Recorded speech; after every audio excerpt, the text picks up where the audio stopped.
I could not go to this particular battlefield. Hampton Sides shares riding on desperate ground.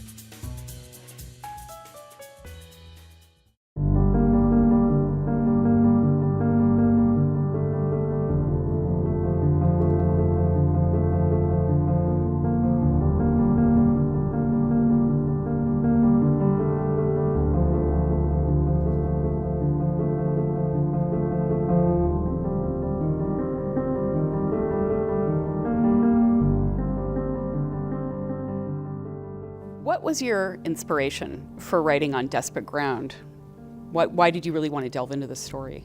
I think with all my books, it starts out as a personal connection. In this case, it was a veteran that I met back in 2001 while I was doing a book signing somewhere else for a different book.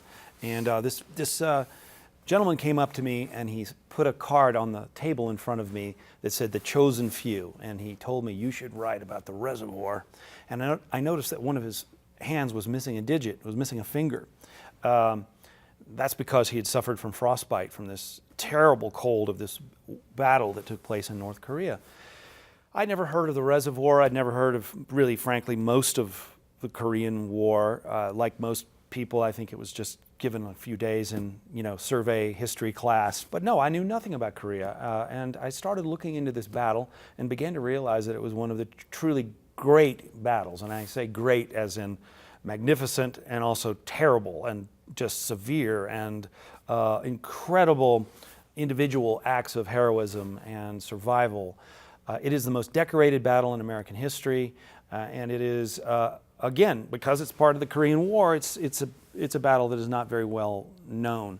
So I decided that it was time for me to really look into this. It's also a battle about these men who are, sadly, beginning to exit the stage, the Korean War generation. These are the guys we're saying goodbye to. And my own stepfather was in the Korean War, died this summer. So, I felt an urgency to try to write about it now as these guys are still around and get their stories before it's too late. What is the meaning of the title On Desperate Ground? It has a long military history. Yeah, it goes way back to this ancient Chinese military philosopher, Sun Tzu, who wrote The Art of War. He talked about 9 different battle scenarios. He called them grounds, different kinds of ground. And the 9th and most intense of all these situations he called desperate ground. And it's a situation where there's no easy retreat. You have no alternative but to fight your way out of a trap. It's exactly describing what the U.S. Forces, particularly the 1st Marine Division, what they were encountering in the mountains of North Korea during the Battle of Chosin Reservoir. Sun Tzu is someone that Mao studied, and is somebody that our own forces studied. I mean, he's studied to this day in various military academies and business schools even. So there's just something apt about this quote, I thought, that applied to this battle. There are so many details in the book. Could you describe what you've learned and what are those details that help us understand what people were going through? The kind of narrative history that I do is really people driven and it is detail driven. It's I'm not a military historian in the sense of like military science and like describing endless pincer movements and retrograde maneuvers and all this kind of stuff. I want to keep it personal. So the details emanate usually from personal interviews that I've done with these guys, the participants. That's certainly the joy of doing a project like this and the most rewarding part. One guy, just want to give you an example where a lot of these details come from. I did an interview with a gentleman named Hector Cafferata. He was an Italian-American from New Jersey, 20 years old, who had never been in combat before, and then suddenly on November 27th, the Chinese come in waves, and there's all these cymbals and bugles and horns and whistles, and here they come. In the middle of the night. In the middle of the night. And this kid has to stand up and just start shooting. Just shooting like crazy at anything that moved. And then he picked up his shovel and he's... Oh, that was amazing. He's batting grenades away with his shovel and he's killing the enemy with his shovel or with his bayonet and all this kind of hand-to-hand combat. And he had been aroused from his sleep so quickly that he had forgotten to put on his shoes. And so he's fighting this battle all the way until the dawn in 20 below zero weather without shoes. That's amazing. And so I go into the details of the shoes and the frostbite that he suffered, and the shoes that he never reconnected with because he got moved from that position. And so the shoes become kind of a little, minor character in that episode. But I love sitting with these guys and hearing their stories firsthand, and then sort of triangulating what they're saying with the archival record. I think the details come out that way, in a way that you can't do if you're just strictly doing, sitting in a library. How do you take us there so vividly? I mean, that must take hours of interview.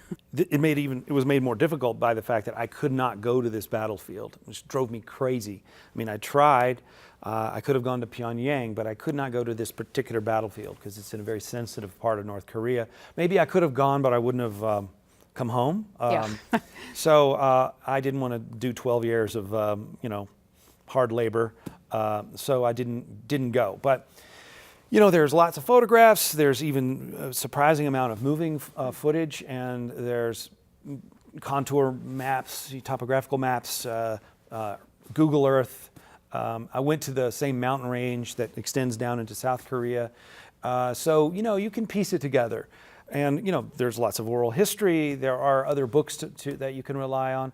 So you just read a lot and you worm your way into this material until you get the details that you need to make it come alive on the page. And plucking out the relevant or the interesting telling details and figuring out which storyline to tell. Because in a battle, you're dealing with literally hundreds of thousands of people in a space. And you got to figure out which of those are the cool stories, the interesting stories, the telling stories that you want to focus on. It must be hard because you have to, as they say, kill your darlings, leave some of those stories. A lot of darlings got floor. killed, and unfortunately, and the Battle of Chosin Reservoir is kind of an embarrassment of narrative riches. There's a lot of great stories of individual heroism and valor and survival that you can pick. And I kind of, in the end, cherry-picked. I just picked the best ones. Some of them have been told before in other books. Others I found never been published before. And I strung them all together with intercutting with chapters where I'm talking about what the general is doing. General Smith, who is the commander of these men. He's a fascinating guy. Amazing guy. And he's sort of is the all-knowing, omniscient character who sort of sees everything and moves the chess pieces around the board. I also occasionally cut away to Washington. What's Truman doing? What's MacArthur doing in Tokyo? What's Mao doing in China? Because I want you to kind of understand why the battle happened in the first place and how these men got put in this impossible situation.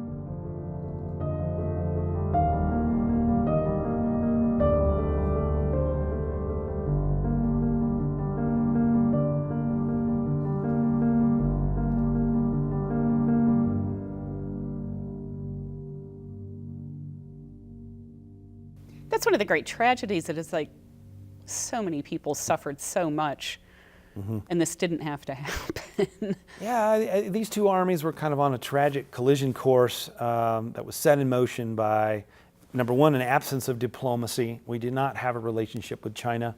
We didn't recognize Mao. They sent pretty clear signals that they were going to intervene, and we seem to have ignored all those signals.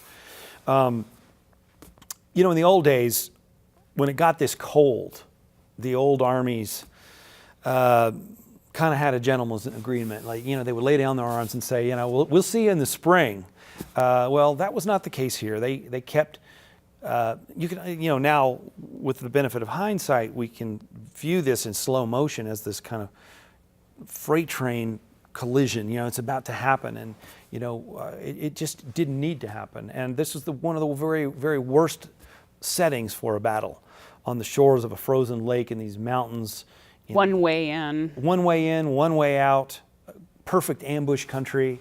And these two armies that are very different from each other. It's a perfect example of asymmetrical warfare. You have a modern mechanized, motorized, well-equipped modern army, ours, fighting this guerrilla force of, this peasant army that was very supple and had flexibility of movement and the element of surprise and overwhelming numbers that Mao was willing to just send more and more, wave That was after just wave. brutal.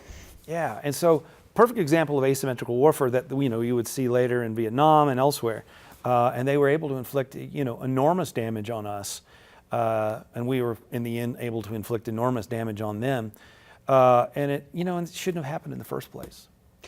After doing all these interviews, all this research for years and writing this, how did these stories affect you? Well, I don't know that I want to do another war story for a long while. They are, you have dreams about these guys, and you have dreams about the cold, and it can be quite depressing when you get deep into the process of digesting all this stuff. And you also you constantly ask yourself, well, what would I have done in this situation? Could I have handled that cold? Could I have been as brave as these guys were? You wonder. That's one of the interesting questions as you get through the story is, how would you behave in these circumstances? And I'm constantly asking that question of myself. I probably would have been a wimp. I probably would have. A lot of us would have. I don't know. It's just extraordinary what these men went through. And men on both sides. The Chinese suffered even more than the Marines did. They were not really truly equipped for this cold. Many of them weren't even armed. And I did interview a number of Chinese veterans of the battle. So yeah, that's one way it affects you, is just trying to figure out how would I acquit myself in a crisis like this, and how would I survive it? Even though that's incredibly difficult to do this work and hear these stories and then tell them, why is it important to tell them? Well, because the past is never over. We're still, particularly with this story, dealing with the ramifications of what happened in 1950. The Korean War never really ended. There was not a true peace treaty. It was an armistice, and you only have to go to the DMZ to see that those tensions are still very real, and yet at the same time, it's a forgotten war. These men went through this incredible experience, a tragic and rich and interesting and terrible. It's just not one of those wars that seems to be very much on our radar screen, our national consciousness. So I feel a real deep need to get to these stories before the people who experienced them are gone forever. And then it becomes a very different kind of story. It becomes strictly an archival story. But I just believe that history is never done. Those guys are ghosts, running through the culture, and we're experiencing them whether we know it or not. Each generation gets the advantage of just a little bit more perspective on what happened, and each generation kind of has its own kind of filters and lenses, and they have their own sensibility. So we constantly need to reinterpret, not only what happened, but what that means to us now. And I think all storytelling is that way. It needs to be constantly reassessed, and there's a real profound need for storytelling. I think a lot of historians don't tell stories. Especially academic historians, they look for very obscure, esoteric arguments to raise with their other colleagues in the ivory tower. But narrative popular historians are really trying to just tell and retell important stories that are part of our national culture, and I hope I've done that.